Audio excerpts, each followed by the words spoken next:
Hello sir, hello. నేను HD చేయించుకుందాం అనుకుంటున్నాను sir hair ఎసెన్షియల్‌లో. So, మీరు ఏమన్నా చెప్తారేమో సార్?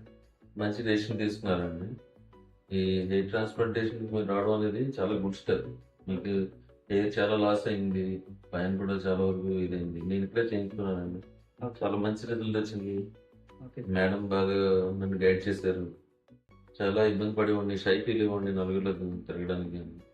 ఏంటి ఇలా జరుగుతుంది? సడెన్‌గా హెయిర్ ఫాల్ స్టార్ట్ అయింది. సడెన్‌గా హెయిర్ ఫాల్ స్టార్ట్ అవ్వడమే ఇంకా ఆల్టర్‌నేటివ్ మెథడ్ ఏంటి నాకు తెలియక కొన్ని అన్‌వాంటెడ్ ఇవి కూడా నేను యూజ్ చేయడం మొదలుపెట్టాను. దానివల్ల ఇంకా లాస్ ఇంకా పెరిగిపోయింది. Okay sir. పెరిగిపోయింది. కంప్లీట్‌గా లాస్ అనేది విజిబుల్ అయింది నాకు. ఆ తర్వాత దీనికి ఎలా సొల్యూషన్ అని చెప్పేసి ఫస్ట్ మ్యామ్ దగ్గర రావడం.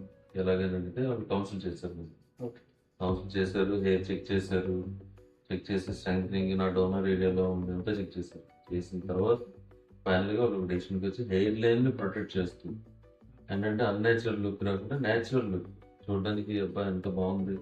అంటే నాకు ఒరిజినల్ లుక్ వచ్చేలాగా ఎలా చేయాలంటే హెయిర్ లైన్ మెయింటైన్ చేశారు.